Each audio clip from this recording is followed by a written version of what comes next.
Dear students, आप देख रहे हैं मेरा यूट्यूब चैनल केसा फिजिक्स क्लासेस में आपका हार्दिक स्वागत है। डियर स्टूडेंट्स, इस चैनल को सब्सक्राइब कर लीजिए एंड बेल आइकन को प्रेस कर लीजिए ताकि मेरी वीडियो का नोटिफिकेशन आपके पास सबसे पहले पहुंचे।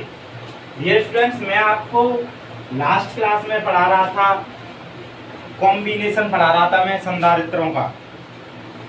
कैपेसिटर जो होते हैं संधारित्रों का जो सब श्रेणी क्रम संयोजन है, समांतर क्रम संयोजन है, वो मैं आपको पढ़ा रहा था। तो इनमें से मैंने आपको एक टॉपिक करा दिया था कि सीरीज कॉम्बिनेशन में वैद्युत धारिता जो निकालते हैं तुल्य धारिता वो क्या होती है।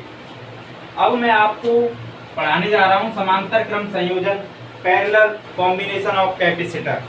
कि पैरेलल कॉम्बिनेशन ऑफ कैपेसिटर क्या होता है, जिसकी तुल्य धारिता क्या होती है, इसमें हम आपको बताएंगे। तो इससे पहले हम आपसे कुछ बात करते हैं।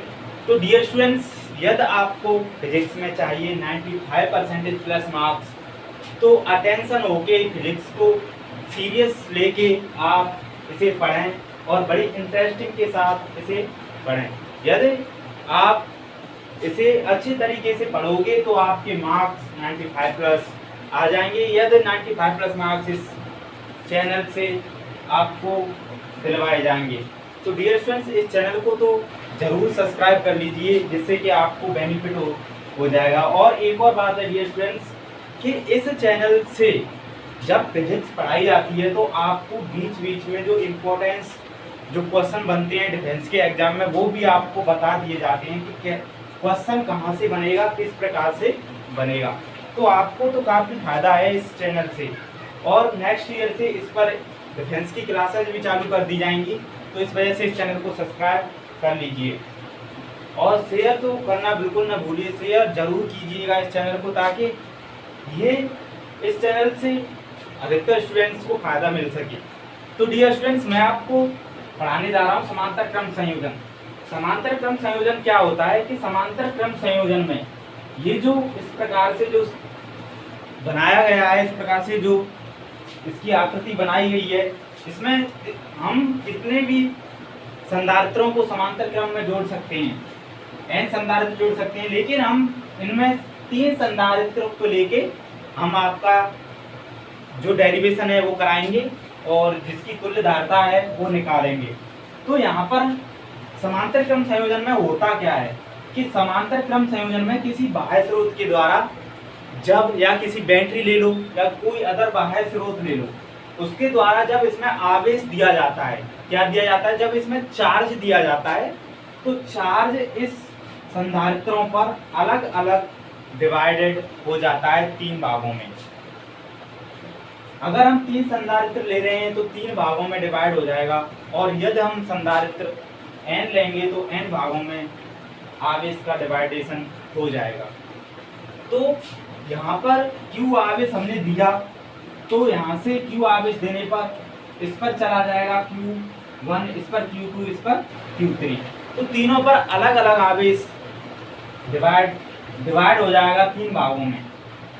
अब जो संधारित्र के मध्य इसमें होता क्या है, एक और बात इसमें है कि इन संधारित्रों के मध्य जो विभवांतर उत्पन्न होगा वो इन तीनों संधारित्रों पर सेम पाया जाएगा। जैसे हम मान के चल रहे हैं V, क्या मान के चल रहे हैं V विभवांतर मान के चल रहे हैं। जो इस संधारित्र जो कॉम्बिनेशन बनाया हमने पैरेलल कॉम्बिनेशन में होता क्या है कि पैरेलल कॉम्बिनेशन की जो प्लेट जो संधारित्र दिया गया, संधारित्र की जो फर्स्ट प्लेट दी गई है उनको किसी एक स्रोत से जोड़ दिया जाता है, तीनों प्लेटों की फर्स्ट प्लेट को, तीनों संधारित्र की फर्स्ट प्लेट को, और बची सेकंड प्लेट, तो तीनों संधारित्रों की सेकंड प्लेटों को आपको किसी दूसरे डिवाइस से जोड़ दिया जाता है या तत्वी से जोड़ देते हैं। तो इस प्रकार से आप यदि आप न्यूमेरिकल्स करते हैं इससे रिलेटेड, तो आपको पता चल जाएगा कि कौन सा संधारित्र पैरेलल कॉम्बिनेशन में है और कौन सा संधारित्र आपका सीरीज कॉम्बिनेशन में है। तो हम क्या करते हैं, और सीरीज कॉम्बिनेशन में होता क्या है, सीरीज कॉम्बिनेशन में तो ये तो पैरेलल कॉम्बिनेशन था, मैंने जो लास्ट वीडियो में पढ़ाया था वो आपका सीरीज कॉम्बिनेशन था। सीरीज कॉम्बिनेशन में क्या होता था कि जो उसकी फर्स्ट प्लेट थी, फर्स्ट जो कैपेसिटर था, संधारित्र था, उसकी फर्स्ट प्लेट तो किसी स्रोत से, बाह्य स्रोत से जोड़ दी जाती थी। उसकी सेकंड प्लेट होती है जो उसके दूसरे संधारित्र की फर्स्ट प्लेट से, फिर दूसरे संधारित्र की सेकंड प्लेट थर्ड कैपेसिटर के फर्स्ट प्लेट से। तो इस प्रकार से उसमें उसका संयोजन किया जाता था।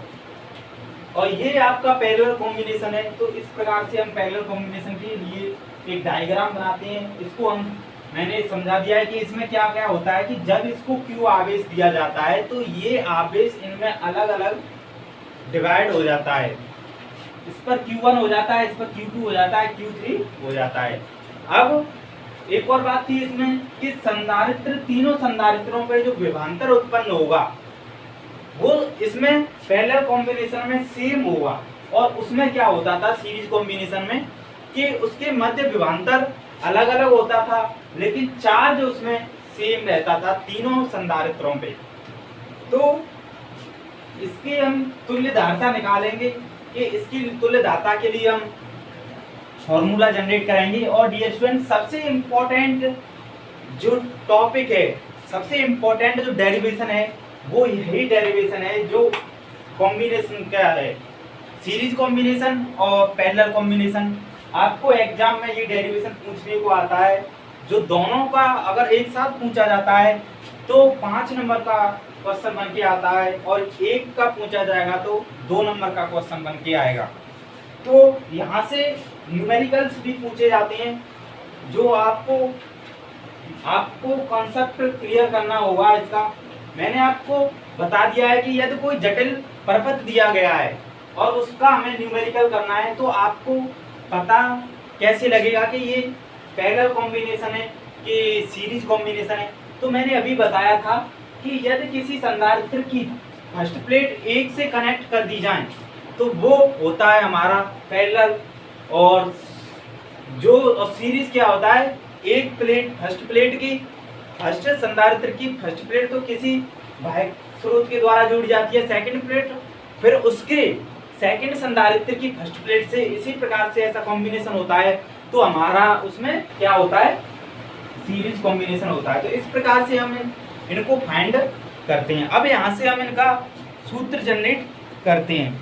यदि हम मान के चलो इन संधारित्रों की धारिताएं क्या हैं, C1, C2, C3 दी गई हैं। क्या दी गई हैं? C1, C2, C3 दी गई हैं। और आवेश अगर Q1, Q2, Q3 हो तो क्या होता है यहाँ, Q1 equal to C1 V, Q2 equal to C2 V, Q3 equal to C3 V। यहाँ से ये आपका आवेश निकल के आ जाता है। और मैंने आपको बताया था यहाँ आवेश इसमें क्या होता है, आवेश इसमें विभिन्न होता है, मतलब डिफरेंट होता है, अलग अलग आवेश, मतलब आवेश का अलग अलग पार्ट में डिवाइडेशन हो जाता है। तो यदि हम मान के चलें कि परपथ का कुल आवेश Q हो, इस परपथ का कुल आवेश क्या हो, Q, तो इसके जो डिवाइडेशन है उसमें उसका योग हो जाएगा Q1 plus Q2 plus Q3। ये हमारा टोटल आवेश इस संधारित्र का जो कॉम्बिनेशन है, इस पूरे कॉम्बिनेशन का टोटल आवेश ये निकल के आता है। यहाँ से हम जो Q1, Q2, Q3 की जो वैल्यू दी गई है उनमें पुट कर देंगे हम उन्हें।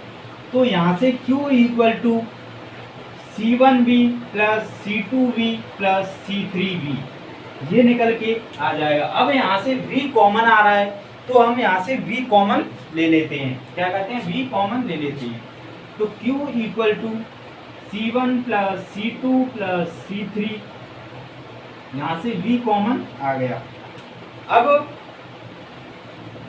अब क्या करते हैं हम इसमें, यदि हम मान के चलें इसकी तुल्य धारिता क्या हो, C हो, क्या दी गई हो, C दी गई हो, और विभवांतर V दिया गया हो, आवेश Q है, तो तुल्य धारिता यदि हमारी C दी गई हो तो C बराबर क्या होता है, Q बराबर तो CV होता है। क्या होता है, Q बराबर CV होता है। तो समीकरण 1 समीकरण 2, तो हम समीकरण 1 व 2 से इसकी कंपेयर कर देते हैं। क्या कर देते हैं? इसकी कंपेयर कर देते हैं। तो कंपेयर करने के बाद क्या आता है? CV equal to C1 plus C2 plus C3 into B. यहाँ से आपका V से V कैंसिल हो जाता है, तो यहाँ बचता है हमारा C1 plus C2 plus C3। ये हमारा क्या होता है? पैरेलल कॉम्बिनेशन की तुल्य धारता निकल के आ जाती है। तो हमें इस सूत्र से क्या दिखाई दे रहा है? हमें इस सूत्र से दिखाई दे रहा है कि पैरेलल कॉम्बिनेशन की जो तुल्य धारता होती है वो क्या होती है? इनमें जो अलग अलग धारता की जो कैपेसिटर लगे हैं तो उनका बीजगणितीय योग है, उन धारताओं का बीजगणितीय योग है। यदि मान के चलें इसमें n संधारित्र लगा दिए जाएं, क्या लगा दिए जाएं? इसमें n संधारित्र लगा दिए जाएं, तब धारता क्या होगी? तब धारता आपकी हो जाएगी C equal to C1 plus C2 plus C3 dash plus Cn। ये निकल के आ जाएगी। और डियर स्टूडेंट्स, ये आपकी धारता निकल के आ जाएगी यदि n संधारित्र जोड़ दिए जाएं। अब यहां से एक यदि हम ऐसा करें, क्या करें कि n संधारित्रों को जोड़ दिया जाए तो धारता, तुल्य धारता ये होती है।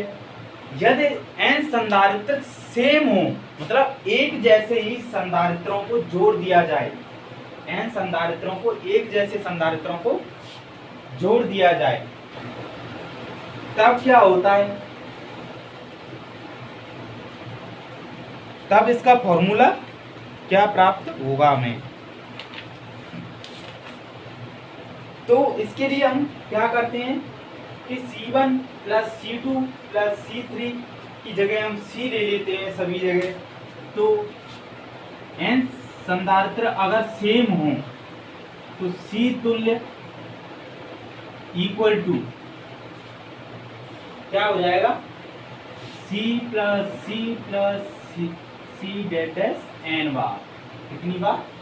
n बार। अब यहाँ से मान के चलो C है, तो यहाँ से हम C कितनी बार आ रहा है? n बार। यहाँ से C कॉमन ले लेते हैं, कॉमन ले लेंगे तो बाहर आ जाएगा C, और इस यहाँ बचेगा क्या? 1 1 1। वो कितनी बार आएगा? n बार। तो NC हो जाएगा C तुल्य इक्वल टू NC आपका हो जाएगा। यहाँ से डिफेंस के एग्जाम में एक क्वेश्चन बन के तैयार होता है कि क्या, यदि ये बोला जाएगा आपसे कि एक समान धारता, मतलब एक समान धारता के 4 संधारित्रों को समांतर क्रम में जोड़ा जाता है तो उसकी तुल्य धारता क्या होगी? ऐसे क्वेश्चन बनेगा। तो यहाँ से 4 संधारित्रों को जोड़ा जाता है तो उसकी तुल्य धारता C पैरेलल की क्या हो जाएगी? 4C, मतलब 4 गुना। यदि आपको उसकी धारता का मान भी दे दिया जाए, मान के चलो 2 माइक्रोफैरड के 4 संधारित्रों को समांतर क्रम में जोड़ा जाता है तो उसकी तुल्य धारता क्या होगी? इस प्रकार से भी क्वेश्चन बन के आ जाता है। तो क्या होता है कि 2 माइक्रोफैरड है तो Cp इक्वल टू 4 संधारित्र इंटू 2, 4 दूनी 8, तो उसकी तुल्य धारता हो जाएगी 8 माइक्रोफैरड। तो इस प्रकार से आपके लिए एक डिफेंस के एग्जाम में न्यूमेरिकल क्वेश्चन बन के रेडी हो जाता है। तो यहाँ क्या होता है, इस प्रकार से आपका समांतर क्रम संयोजन का जो तुल्य धारता है वो आपकी निकल के आ जाती है। अब ये समांतर क्रम संधारित्र है तो समांतर क्रम संधारित्र है तो इसका यूज मतलब इसे हम कब प्रयोग में लाते हैं? संधारित्रों की समांतर क्रम जो संयोजन है उसे हम प्रयोग में कब लेके आते हैं? यदि जब कम विभवांतर पर अधिक धारिता की आवश्यकता होती है। कम धारिता पर सॉरी डियर स्टूडेंट्स, कम विभवांतर पर हमें कम विभवांतर पर अधिक धारिता की आवश्यकता होती है, तब हम क्या करते हैं कि इस कॉम्बिनेशन का यूज करते हैं। किसका यूज करते हैं? इस कॉम्बिनेशन का यूज करते हैं। और डियर स्टूडेंट्स एक और बात है, इसमें क्या होता है कि ये जो इसकी तुल्य धारिता होती है, इसकी यदि हम तुल्य धारिता निकालें तो जो तुल्य धारिता निकलेगी, जो उसकी तुल्य धारिता निकलेगी, वो तुल्य धारिता का मान इसमें किसी भी संधारित्र की सबसे जो बड़ी वैल्यू होती है, सबसे बड़े धारिता के मान से भी अधिक होता है। और सीरीज कॉम्बिनेशन मैंने पढ़ाया था लास्ट वीडियो में, उसमें क्या था कि उसमें था कि जो वो कि तुल्य जो धारिता होती है सीरीज कॉम्बिनेशन की वो निकल के आती है, वो उसमें था। उस कॉम्बिनेशन में जो सबसे छोटी धारिता होगी, सबसे कम धारिता के मान से भी कम होता है, कम धारिता होती है सीरीज कॉम्बिनेशन में। अब आपकी पैरेलल कॉम्बिनेशन में क्या होता है कि पैरेलल कॉम्बिनेशन में इनमें से जिसकी धारिता अधिक होगी उससे भी ज्यादा धारिता निकलेगी तुल्य धारिता की। तो ये आपका समांतर क्रम संयोजन हुआ किसका? संधारित्रों का। अब आप कई प्रकार से पढ़ते हैं आगे आगे अलग अलग चैप्टरों में। अभी जो रेजिस्टेंस वाला चैप्टर आएगा, जो इलेक्ट्रिसिटी वाला है, उसमें आप पढ़ेंगे किसका? प्रतिरोधों का संयोजन, समांतर क्रम संयोजन और श्रेणी क्रम संयोजन। इसमें आपके लिए दिया गया है समांतर क्रम संयोजन टाइप ऑफ कैपेसिटर। तो अब हम इसका कुछ एक यूज है जिसे हम आपके लिए एक नोट के रूप में कराने जा रहे हैं। किसमें? एक नोट के रूप में।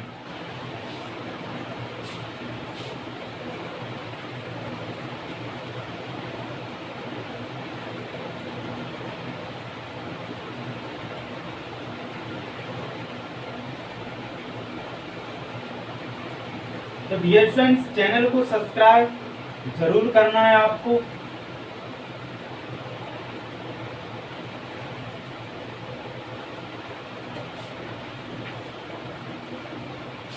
एक नोट है,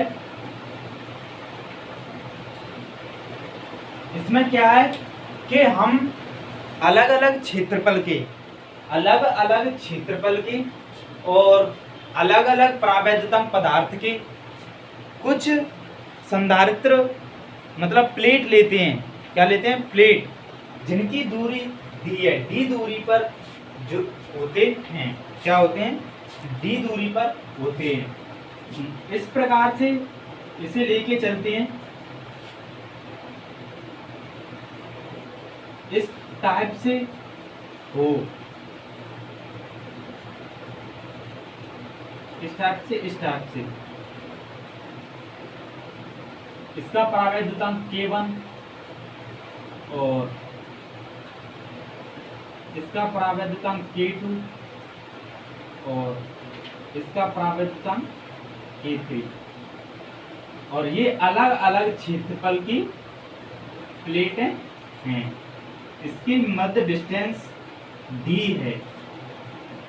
तो हम इसे इस प्रकार से कर सकते हैं, इस प्रकार से कर सकते हैं। इसके मध्य K1, इसके मध्य K2, इसके मध्य K3। इस प्रकार से हम इसका कॉम्बिनेशन कर सकते हैं। तो इस प्रकार से कॉम्बिनेशन करने पर क्या होता है कि हमारा समांतर जो कॉम्बिनेशन कराया था मैंने, समांतर क्रम संयोजन कराया था, उसी प्रकार से इसका डेरिवेशन आपको जो नोट के रूप में मैं करा रहा हूँ वो आपको प्राप्त हो जाएगा। ये एक डेरिवेशन ही समझ लीजिए, एक छोटा सा डेरिवेशन है, सिंपल है। आपके लिए अगर आएगा तो 2 मार्क्स का आपके एग्जाम में, बोर्ड के एग्जाम में पूछ लिया जाएगा। तो इस प्रकार से यदि हम अलग अलग क्षेत्रफल की और अलग अलग प्रावैधतांक की अगर हम डी दूरी पर जो वो है प्लेटें लेते हैं तो ये प्लेटें एक समांतर क्रम संयोजन की तरह व्यवहार करती हैं, जो अगर इस टाइप से होती हैं। कल मैंने कराया था वो सीरीज कॉम्बिनेशन में कराया था, जो अलग अलग प्रावैधतांक की पट्टियां रखी थी, इस टाइप से रखी थी। अब ये इस टाइप से रखी गई हैं, तो इस टाइप से अगर रखी गई हैं तो वो पैरेलल कॉम्बिनेशन बनता है। पैरेलल कॉम्बिनेशन बनता है तो क्या होता है, इसे हम इसी प्रकार से सॉल्व करते हैं।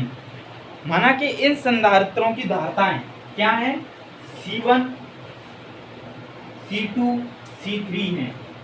C1 C2 C3 इनकी धारता है। और मैंने आपको धारता पढ़ाई थी, तब आपको C1 इक्वल टू परावैद्युतांक के रूप में जब परावैद्युत माध्यम भर दिया जाता है, तब मैंने धारता का फॉर्मूला जनरेट कराया था। तो क्या होता है, तो C1 equal to K epsilon not upon A epsilon not upon D होता था। क्या होता था, K, तो यहाँ पर K1 दिया है, A1 दिया है, एप्सिलॉन नॉट दिया है, अपॉन D दिया है। और C2 हो जाएगा K2 A2 epsilon not upon D, और C3 हो जाएगा K2 A2 नहीं सॉरी डियर, C3 हो जाएगा K3 A3 epsilon not upon D। यदि हम ये मैंने आपके लिए 3 पट्टियां ली गई हैं, और हम इस पर n पट्टियां लेके भी इसका डेरिवेशन कर सकते हैं। उसमें केवल इसमें C1 C2 C3 लिए हैं, उसमें C1 C2 C3 delta Cn तक ले लिए जाएंगे। और उसका जो ये जो कॉम्बिनेशन है कौन सा, समांतर क्रम संयोजन का समांतर पैरेलल कॉम्बिनेशन है। तो पैरेलल कॉम्बिनेशन का मैंने आपको अभी प्रूव कराया है, तुल्य धारता निकाली है। तो क्या होती है, C equal to C1 plus C2 plus C3। अब C1 C2 C3 की वैल्यू हमें पता है, तो C1 C2 C3 की वैल्यू हम इसमें रख देंगे। तो C equal to K1 A1 epsilon not upon D plus K2 A2 epsilon not upon D plus K3 A3 epsilon not upon D। यहाँ से आपको क्या चीज दिखाई दे रही है, यहाँ से आपको दिखाई दे रहा होगा कि यहाँ से epsilon not upon D common आ रहा है। तो हमें एप्सिलॉन नॉट अपॉन D को कॉमन ले लेना है। क्या करना है, इसे कॉमन ले लेना है।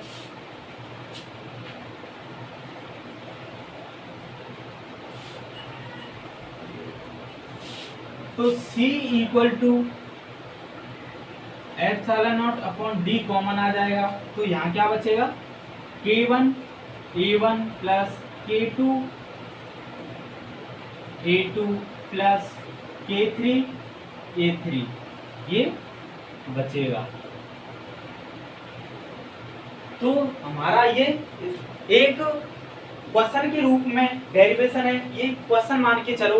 तो जो आपको अगर एग्जाम में दिया जाएगा या बोर्ड के एग्जाम में इंटर के में, तो आपको 2 मार्क्स का दिया जाएगा, क्योंकि इतना बड़ा डेरिवेशन तो है नहीं कि आपको 5 मार्क्स का दे दिया जाए। ये सिंपल सा डेरिवेशन है, आपको वैल्यू पता होगी तो आप वैल्यू पुट करके इसे फाइंड कर सकते हैं। तो ये आपका 2 मार्क्स का क्वेश्चन आ जाएगा। अब आपके लिए आती है कि संधारित्रों में जो संचित ऊर्जा है उसका सूत्र कैसे फाइंड करें। वो संधारित्रों में संचित ऊर्जा है, वो भी एक मोस्ट टॉपिक है। तो उस डेरिवेशन को भी आपको अच्छे तरीके से करना है। संधारित्रों में संचित ऊर्जा मतलब energy stored in a capacitor, energy stored in a capacitor.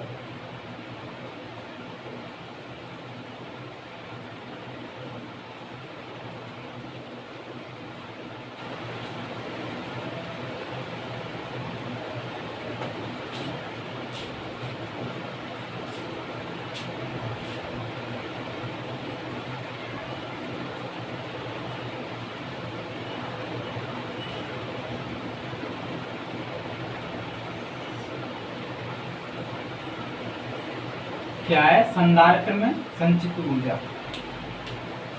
तो आपको संधारित्र में संचित ऊर्जा अब पढ़नी है। पहले मैं देख लेता हूं कि आपकी वीडियो कितनी बड़ी होने जा रही है। आपकी वीडियो 25 मिनट की हो चुकी है। बस 15 मिनट और लगेंगी 15 ऐसे वीडियो में पूरी होने में। तो संधारित्रों में संचित ऊर्जा क्या है?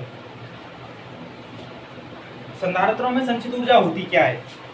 हम मान के चलें कि कोई संधारित्र दिया गया है हमारे लिए। क्या दिया गया है? संधारित्र दिया गया है।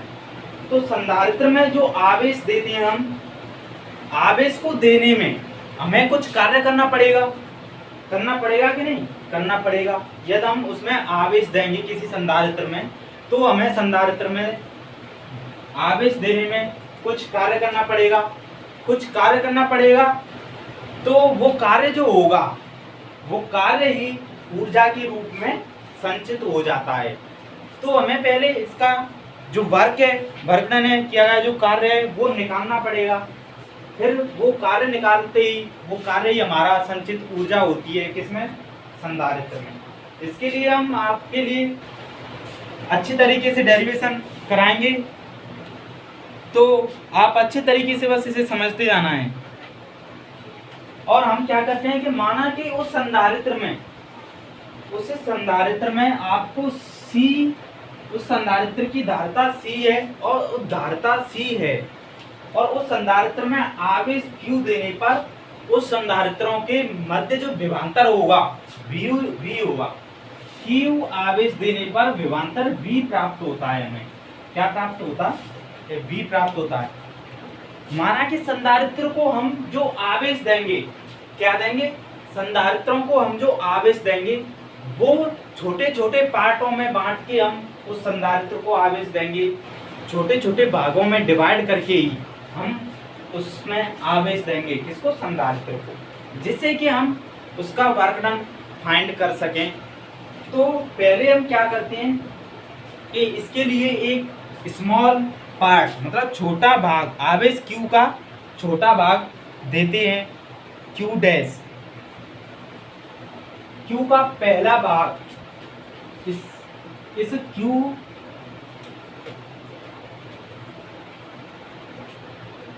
Q का पहला भाग देंगे हम संधारित्र में। Q डैश लेके चलते हैं, जिसे हम क्या लेके चलते हैं?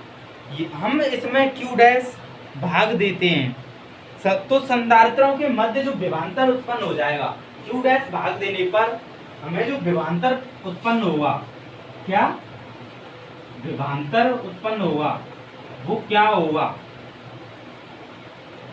विभवांतर जो उत्पन्न होगा वो V डैश होगा। क्या होगा? V dash. और धारिता आपको C दी गई है। क्या दी गई है? C दी गई है। तो हम यहाँ से निकाल सकते हैं कि C equal to Q dash upon V dash. Q dash upon V dash.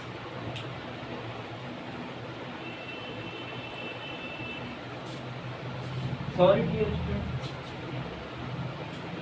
Q का पहला भाग यदि हम Q डैश देंगे तो विभवांतर V डैश उत्पन्न होगा। तो यहाँ से Q dash equal to C V dash उत्पन्न होगा। तो इससे हम क्या निकाल सकते हैं? Q dash equal to C V dash. तो V डैश इक्वल टू क्या हो जाएगा? V dash equal to Q dash upon C हो जाएगा। तो ये हो जाएगा। इसे समीकरण 1 दे देते हैं। अब हम क्या करते हैं कि इसका दूसरा भाग देते हैं। हमें क्या करना है इसमें? यदि हम इसकी ऊर्जा फाइंड करनी है, तो हमें उस आवेश Q को छोटे छोटे भागों में संधारित्र को देना होता है, जिसका फर्स्ट भाग देने पर हमें विभवांतर ये प्राप्त होता है। अब इसका दूसरा भाग देंगे हम। क्या देंगे? dq भाग देने पर संधारित्र पर जो, यदि हम इसे अब हम क्या भाग देंगे? dq डैश ले लेते हैं, dq डैश देते हैं। इसमें q डैश है तो dq डैश ही देंगे। इसका पार्ट, स्मॉल पार्ट, dqs भाग देने पर ये भाग, आप वो भाग मन समझना जो देते हैं ऐसे 3/4 का, ये भाग नहीं, मतलब स्मॉल पार्ट दे रहे हैं उसमें। कुछ कुछ आवेश उसमें दे रहे हैं, छोटे छोटे आवेशों के रूप में संधारित्र में, वो वाला भाग है ये, कुछ भाग दे रहे हैं। अब हम उसमें संधारित्र में dq डैश भाग देंगे, तो dq डैश भाग देने पर जो कार्य क्या होगा हमारा, स्मॉल पार्ट देंगे तो कार्य क्या होगा हमारा विभवांतर। मैंने आपको जब विभव या विभवांतर पढ़ाया था तो क्या था, विभवांतर V = W/Q होता है, तो जब हम W निकालते हैं तो Q भी हो जाता है। तो यहाँ से dW कार्य जो होगा dW = dq dash V dash हो जाएगा। क्या हो जाएगा, dq डैश V डैश।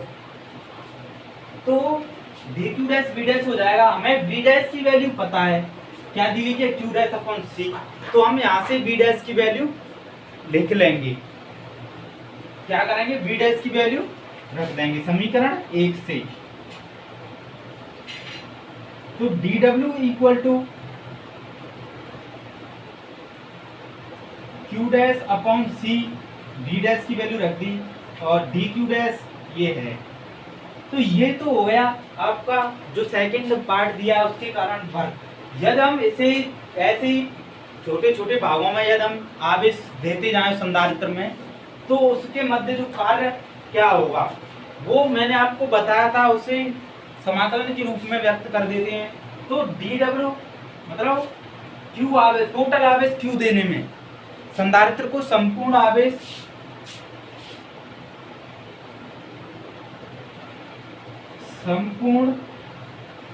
आवेश देने में किया गया कार्य क्या हो जाएगा,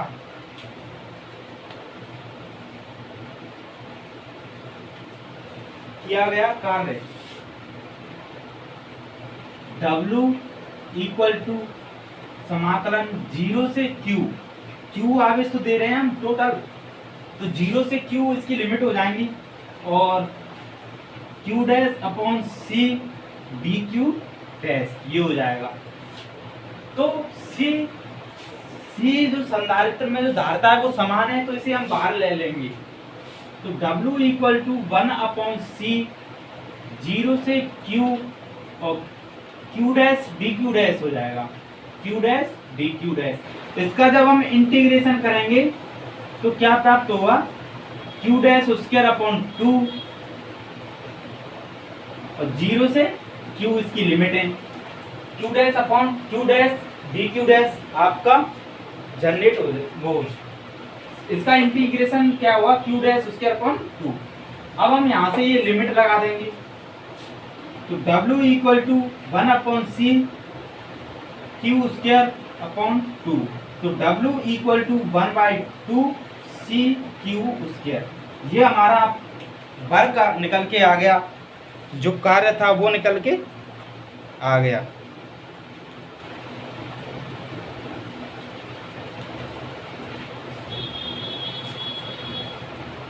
सॉरी डियर स्टूडेंट्स, यहाँ से गलती हुई, ये Q स्क्वायर अपॉन C होगा क्योंकि नीचे है ना, तो 1/2 Q स्क्वायर अपॉन C ये निकल के आ गया।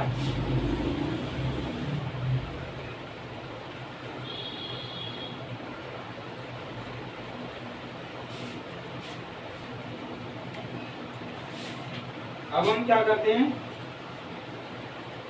आपको पता है कि Q = क्या होता है, पहले तो C के रूप में। अब ये हमारा क्या निकल के आया है, कार्य। मैंने आपको बताया था कि जो कार्य होता है वही उसमें संचित ऊर्जा होती है, तो ये आपकी ऊर्जा हुई। तो ये संचित ऊर्जा U = W, तो U = 1/2 Q square upon C। ये हमारी संचित ऊर्जा निकल के आ जाती है किसी संधारित्र में। तो अब ये आ गई, क्या आ गई, ये आ गई।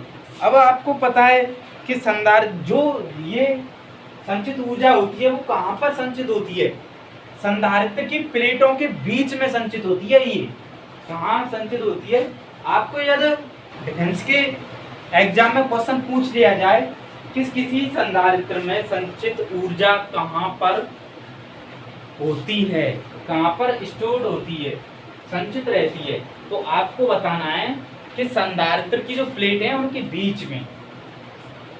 ये आपके लिए एनडीए का क्वेश्चन बहुत अच्छा है। एनडीए के लिए आपको ऐसे ही क्वेश्चन पूछे जाते हैं थ्योरेटिकल, जो जिसमें आपको माइंड की जरूरत पड़ती है। तो आपके इस पर अधिकतर कोई ध्यान नहीं दे पाता है कि इसमें जो संचित ऊर्जा है वो कहाँ पर स्टोर की जाती है, यानी संचित होती है। तो वो उस प्लेटों के जो संधारित्र की जो प्लेटें हैं उनके बीच में ये संचित रहती है। अब यहाँ से दो फॉर्मूले और जनरेट होते हैं, तो वो क्या होते हैं हमें पता है, Q इक्वल टू सी भी होता है। क्या होता है? चूंकि Q इक्वल टू सी भी होता है तो यहाँ पर Q की वैल्यू पुट कर देंगे, तो 1/2 तो सी भी पुट कर देंगे Q की जगह पे, तो ये हो जाएगा C square B square upon C. यहाँ से एक सी कैंसिल हो जाएगा, तो U equal to 1/2 C B square. एक फॉर्मूला हमारा ये बन के आता है, U equal to 1/2 C B square. यहाँ से आपको डिफेंस के एग्जाम में डायरेक्टली क्वेश्चन, डायरेक्टली फॉर्मूला भी पूछ लिया जाता है एयरफोर्स के एग्जाम में। तो आपको इसके फॉर्मूले अच्छी तरीके से याद रखने हैं। और यहाँ से एक और फॉर्मूला और बन के आएगा, क्या कि C इक्वल टू क्यू भी होता है। क्या होता है? C इक्वल टू, यहाँ से लेके चलें, C इक्वल टू क्यू भी होता है। यदि इसकी value C equal to Q भी की वैल्यू हम इसमें पुट कर दें, किसमें? इसमें, तो U equal to 1/2 Q square upon, अब C की वैल्यू Q अपॉन V है, Q अपॉन V। तो यहाँ से एक Q कैंसिल हो जाएगा और ये ऊपर पहुंच जाएगा, तो U इक्वल टू 1/2 QV। ये आपका तीन फॉर्मूले जनरेट होके आते हैं। तीन फॉर्मूले आपके जनरेट होते हैं ऊर्जा के, वो है U equal to 1/2 Q square upon C और U equal to 1/2 CV square, U equal to 1/2 QV। यहाँ से आपको न्यूमेरिकल के क्वेश्चन भी पूछे जाते हैं, एक एक मार्क्स के सीधे आपको वैल्यू दे दी जाती हैं और वैल्यू डायरेक्ट इसमें पुट करनी होती है और आपका आंसर निकल के आ जाता है। आपको पता है कि डिफेंस के एग्जाम में जो एयरफोर्स और नेवी SSR और AA का जो एग्जाम होता है उसमें ज़्यादा टाइम आपको दिया नहीं जाता है, इसलिए हाई लेवल के उसमें क्वेश्चन नहीं आते हैं। तो उसमें बस डायरेक्टेड वैल्यू पुट करनी होती हैं या टू स्टेप वाले क्वेश्चन भी पूछ लिए जाते हैं। ये तो 1 स्टेप वाला क्वेश्चन है कि डायरेक्ट इसमें वैल्यू पुट कर दें और आपका आंसर निकल के आ जाए। और 2 स्टेप वाले क्वेश्चन क्या होती हैं कि पहले हमें C या B की वैल्यू फाइंड करनी होती है, कोई आपको रिलेशन दिया जाता है, उससे पहले हम एक वैल्यू फाइंड करते हैं और उस वैल्यू से हम फिर इसकी ऊर्जा निकालते हैं। तो 2 स्टेप वाले क्वेश्चन कहे जाते हैं। तो 2 स्टेप वाले जो 2 स्टेपों में खत्म हो उसे कहते हैं 2 स्टेप, जिससे कि थोड़ा टाइम और बढ़ जाता है।